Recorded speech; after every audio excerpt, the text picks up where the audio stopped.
Okay चलिए, तो हम आज अपना जो आखिरी चैप्टर है, लास्ट चैप्टर जो है, जिसमें बात की जाएगी आपकी पेंटिंग्स के साथ आपकी बात की जाएगी स्कल्पचर्स की और बिल्डिंग्स की, बुक्स की, जो भी इंपॉर्टेंट रेलेवेंट चीजें हैं इसको हम डिस्कस करने वाले हैं। सबसे पहले जो आप सब गए हैं कुतुब मीनार, आपने कुतुब मीनार मेहरौली जो एरिया है वहां पर आपने देखा होगा इस तरीके का आयरन पिलर जो लगा हुआ है। किस किसने देखा है जरा मुझे बता दीजिए। Give me a thumbs up if you have seen this iron pillar. जिसने नहीं देखा है वो भी मुझे बता दे कि I haven't been to Qutub Minar. यहां पर देखने वाली बात यह है कि देखिए कितना ज्यादा हाईली स्किल्ड लोगों ने ये बनाया होगा कि 500 एडी में बना था और अभी भी इसमें कोई रस्टिंग नहीं आई।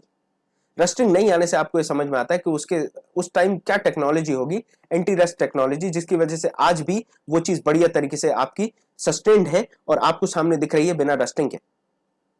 यहां पे इंस्क्रिप्शंस हैं चंद्रगुप्त के, और ये इंस्क्रिप्शंस भी हमें बहुत सारी डिटेल्स देते हैं, पर सबसे इंपॉर्टेंट है उस समय की टेक्नोलॉजी, किस तरीके की टेक्नोलॉजी यूज की गई होगी कि आज भी वो बढ़िया तरीके से रखी है।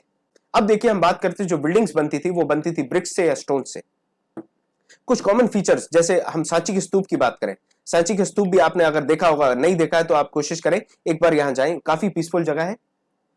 यहां पर आप देखेंगे तो ऐसा माना जाता है स्तूप जो है एक माउंट होता है, एक हीप होता है, जिसके अंदर आप समझिए कुछ रेलिक्स रखे होते हैं, कुछ यादगार रखी होती है, या फिर आप ये समझिए कुछ बॉडी के पार्ट्स होंगे, या फिर आप समझिए कैसे बॉक्स होगा जिसमें आपके एशेज होंगे, राख होती थी, दांत हो सकते हैं, हड्डियां हो सकती हैं, जो कि रिमेन्स होते हैं बुद्धिस्ट मॉन्क्स के या फिर बुद्धा के जो रिमेन्स हैं उनके ऊपर आपके स्तूप बनाए जाते हैं।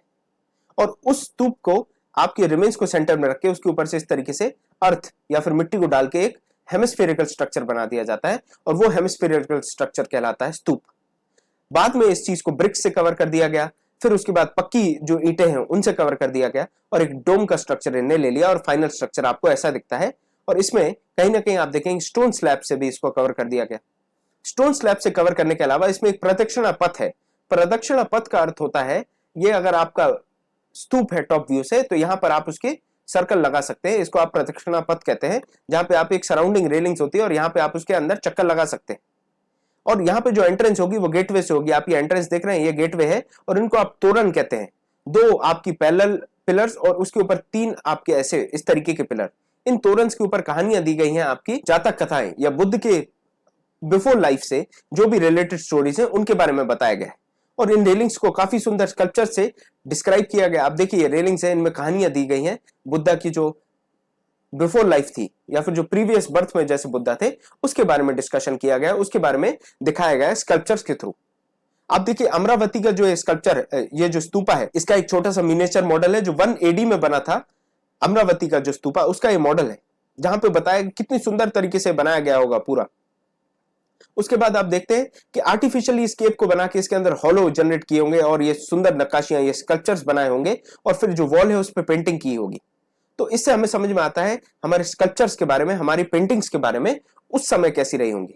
हिंदू टेंपल्स की अगर हम बात करें, आईहोल का टेंपल है, ये हो गया। साथ में आप ये वाले टेंपल्स देखिए जिनमें शिखर बनाया गया, पर्टिकुलरली ये भी शिखर बनाया गया है, ये मंडप है। हम इनके बारे में जो फाइन आर्ट्स पढ़ेंगे तब हम पढ़ेंगे मंडपम क्या होता है, शिखर क्या होता है, गोपुरम क्या है, गर्भगृह क्या है, नागरा स्टाइल ऑफ आर्किटेक्चर क्या है, विसारा स्टाइल ऑफ आर्किटेक्चर क्या है, द्रविडियन स्टाइल ऑफ आर्किटेक्चर क्या है, ये सारा हम पढ़ने वाले। आप देखेंगे जो गर्भगृह है वहां पे डेटीज को रखा जाता है, जो आपके भगवान की मूर्ति है वो आपको गर्भगृह के अंदर मिलने वाली है। टेंपल्स बनाए जाएंगे विष्णु, शिव और दुर्गा, इन तीन गॉड के पर्टिकुलरली आप देखने वाले बहुत सारे टेंपल्स बनाए जाएंगे। ये जो एक आप देख रहे हैं, ये जो ट्रायंगुलर सा स्ट्रक्चर है, जो पिरामिडल स्ट्रक्चर है, इसको आप शिखर कहेंगे।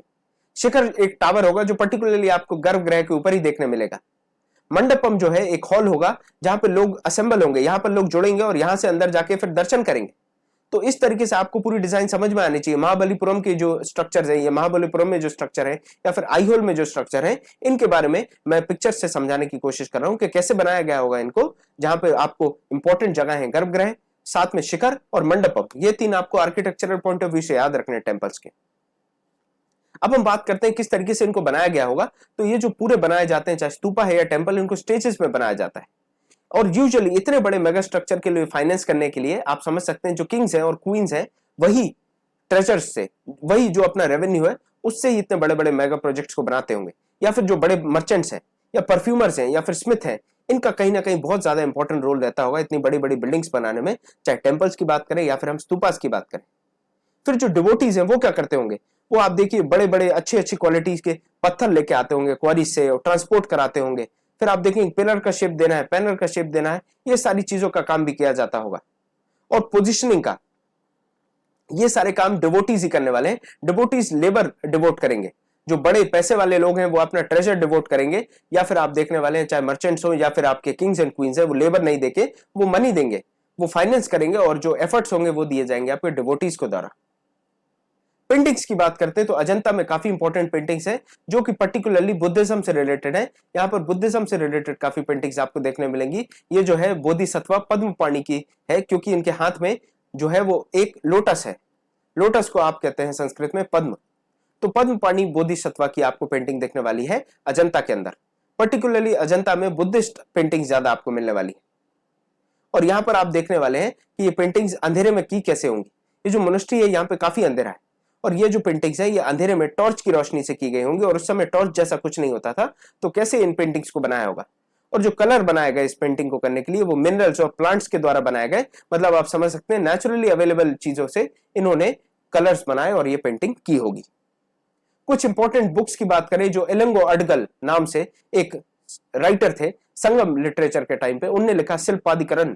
शिल्पाधिकरण में उन्होंने बात की एक कहानी की, जो कहानी है कोवलन की, कनगी की, जो पुहर में रहते थे, जो मदुरई के पास है। और यहां पुहर से जब वो मदुरई जाते हैं और आप देखेंगे कोवलन जो है उसको एक कोटिसन, एक जो कोर्ट में एक महिला थी, उससे उसको प्रेम हो जाता है, उससे उसको प्यार हो जाता है, और कनगी इसकी वाइफ थी। तो यहाँ एक लव ट्रायंगल की स्टोरी है। फिर बाद में आप देखेंगे कोवलन जब मदुरई पहुंचता है तो वहां पे राजा इस पे झूठा इल्जाम लगाते हैं चोरी का और इसको मार डालते हैं। कनगी जो अपने पति से प्रेम करती थी वो पूरे जो मदुरई है उसको नष्ट कर देती है, और इसके ऊपर कहानी दी गई है शिल्पाधिकरण में, जो कि इलंगो अडगल ने लिखी है। तो आपको ये नाम याद रखना, 200 एडी के आसपास ये कविता, ये जो कहानी लिखी गई, ये जो पोएम है ये लिखी गई। उसके बाद मनी मेकलई ये लिखी गई, और इसमें आप देखने वाले हैं चिटनार, इनने लिखी ये जो पूरी एक कविता है या फिर जो पोएम है ये इनके द्वारा लिखी गई। यहां पर बात की गई कोवलन की और माधवी की। तो इस तरीके से बहुत सी कहानियां हैं। कालिदास ने कहानी लिखी संस्कृत में मेघदूतम और कुमार संभम। मेघदूतम, मेघ का मतलब होता है आपके बादल, और बादल को दूत की तरह, cloud were used as messenger, cloud messenger, जहां पर एक प्रेमी अपनी प्रेमिका के पास जो मैसेज भेजना है उसके लिए क्लाउड से कहता है कि oh cloud take my message to my lover. और ये इस तरीके की कविता संस्कृत में लिखी गई है कालिदास के द्वारा। तो ये कुछ इंपॉर्टेंट बुकें हैं, शिल्पाधिकरण, मणि मेघलई, मेघदूत, मेघदूतम, ये कुछ इंपॉर्टेंट किताबों के बारे में बात करते हैं। फिर कुछ पुरानी कहानियां हैं, ओल्ड स्टोरीज हैं जो काफी सर्कुलेट हुई, जिनको हम पुराण कहते हैं। पुराण में विष्णु, शिव, दुर्गा, ब्रह्मांड पुराण, विष्णु पुराण, शिव पुराण, गरुड़ पुराण, इस तरीके की बहुत सारी पुराणें लिखी गई उस समय पे, जिसमें वर्शिप के बारे में डिटेल्स थी कि कैसे पूजा करनी चाहिए और पूजा में क्या इंक्लूड करना है। इंपॉर्टेंट बात यह है कि यहाँ पे विमेन और शूद्र हैं उनको भी अलाउ कर दिया गया कि आप पुराण पढ़ सकते हैं, आप सुन सकते हैं, क्योंकि उसके पहले तक वेदास अलाउड नहीं था। वेदास आप नहीं पढ़ सकते थे, वेदास अलाउड नहीं थी पुराण पढ़ना, वेदास पढ़ना अलाउड नहीं था शूद्रास को एज वेल एज विमेन को। लेकिन आप यहाँ पर देखेंगे पुराण जो है वहां पे अलाउ कर दिया गया विमेन और शूद्रास को पढ़ने के लिए। पुराण के बाद महाभारत के बारे में हम बात करें तो महाभारत भी बहुत इंपॉर्टेंट बुक है जो ऋषि वेदव्यास के द्वारा लिखी गई। भगवत गीता है जो है वो इंक्लूड की गई है महाभारत के अंदर ही, एक पार्ट है भगवत गीता। वाल्मीकि के द्वारा रामायण लिखी गई, इसमें भी कहीं ना कहीं चर्चा की गई, जहां पे कोशला जो महाजनपद था वहां के राजा जो राम है उनकी कहानी के बारे में चर्चा की गई। ये भी पुरानी स्टोरी इस किताब में आती है। रामायण लिखी जाती है आपके वाल्मीकि के द्वारा, वेदव्यास महाभारत लिखते हैं और महाभारत के अंदर ही आपके भगवत गीता है। उसके बाद जो कॉमन कहानियां, जो फोक टेल्स चलती थी ऑर्डिनरी पीपल में, जो सर्कुलेट होती थी, चाहे वो स्टोरीज हैं, पोएम्स हैं, सॉन्ग्स हैं, प्लेस हैं और डांस फॉर्म्स हैं, ये सारी चीजें थी। जातका स्टोरीज आएंगी, पंचतंत्र की कहानियां आएंगी, विष्णु शर्मा के द्वारा लिखी गई, जातक स्टोरीज जो बुद्धिस्ट मॉन्क्स के द्वारा लिखी गई, इन सब का भी कलेक्शन बनने वाला है। जातक स्टोरी में मैं आपको बता रहा हूं, जैसे महाकपि जातका है, महाकपि जातका, जिसमें एक काफी पावरफुल मंकी के बारे में बताया गया है, जो बुद्ध का एक प्रीवियस बर्थ में जब वो मंकी थे उसके बारे में है। तो महाकपि जातका के बारे में बताया गया है। एक और है रूरू जातका, वहां पे बताया गया है हिरण के फॉर्म में थे जब। एक और जगह छदंत जातका है जिसमें बुद्ध जो है वो एलिफेंट के फॉर्म में है। इस तरीके की स्टोरीज भी बहुत ही पॉपुलर हुई, और इन स्टोरीज को डेकोरेट किया गया स्तूपास पे, और अजंता की पेंटिंग्स में भी आपको ये जातक स्टोरीज देखने मिलेंगी। एक भरूच का स्तूप है, भरूच। भरूच के स्तूप में आप देखेंगे वहां पर महाकपि जातका के बारे में दिया गया है, और ऐसे बहुत सारी जगह पे स्कल्पचर्स को डेकोरेट किया जाएगा जातका स्टोरीज से। साइंस के ऊपर बहुत सी किताबें लिखी जाएंगी, आप आर्यभट्ट को देख लीजिए, आर्यभट्ट ने मैथमेटिक्स के बारे में लिखा, एस्ट्रोनॉमी के बारे में लिखा, संस्कृत में पर्टिकुलरली दिन और रात के बारे में, क्या होता है, किस वजह से दिन और रात होते हैं, इसके बारे में बात की। इक्लिप्स जो होता है, आपका ग्रहण होते हैं जो, उसका भी एक साइंटिफिक इक्वेशन दिया, साइंटिफिक एक्सप्लेनेशन दिया। सर्कमफरेंस का फॉर्मूला जो आज हम पढ़ते हैं, circumference is equal to 2 pi r, ये फॉर्मूला उन्होंने निकाल के दिया। जीरो की बात की, जीरो, पहले ग्रीक जो थे वो जीरो को कंसिडर नहीं करते थे, लेकिन बाद में जीरो को कंसिडर किया गया। ये मैथमेटिशियंस जो थे इनने इंक्लूड किया, वो अरब ने भी इंक्लूड किया, और वो किया गया आर्यभट्ट के द्वारा, जीरो को डेवलप किया गया, और इसको फर्दर अरब्स और यूरोपियंस एक्सेप्ट करते हैं। साथ में आप बात करें जो पेपर का इन्वेंशन है, इंटरनेशनल एंगल की बात करते हैं अब हम, तो जो पेपर का इन्वेंशन है, मैंने आपको बताया कि जब तक पेपर का इन्वेंशन नहीं हुआ था तब तक पाम लीव्स और जो आपकी ट्री की जो बार्क है उसके ऊपर ही लिखा जाता था। 100 AD के आसपास साई लुन या फिर चाई लुन नाम से एक आदमी है, उसने पेपर का इन्वेंशन किया। कैसे? उसने प्लांट्स के फाइबर्स लिए, कपड़ा लिया, रस्सी ली, और फिर जो आपकी ट्री की बार्क है, छाल है, उसको लेके पानी में फुलाया काफी दिन, और उसके बाद उसको प्रेस करके सुखा दिया और पल्प से पेपर बनाया। यह टेक्निक थी बनाने की, पेपर। और इस टेक्निक को काफी सालों तक संभाल के रखा गया। इस टेक्निक को काफी साल संभाल के रखा गया। फिर फाइनली ये जो टेक्निक है कोरिया पहुंचती है, कोरिया से जापान पहुंचती है, और धीरे धीरे आप देखने वाले हैं बगदाद के आसपास के इलाकों में पहुंचने के बाद यूरोप, अफ्रीका और एशिया में पॉपुलर हो जाती है।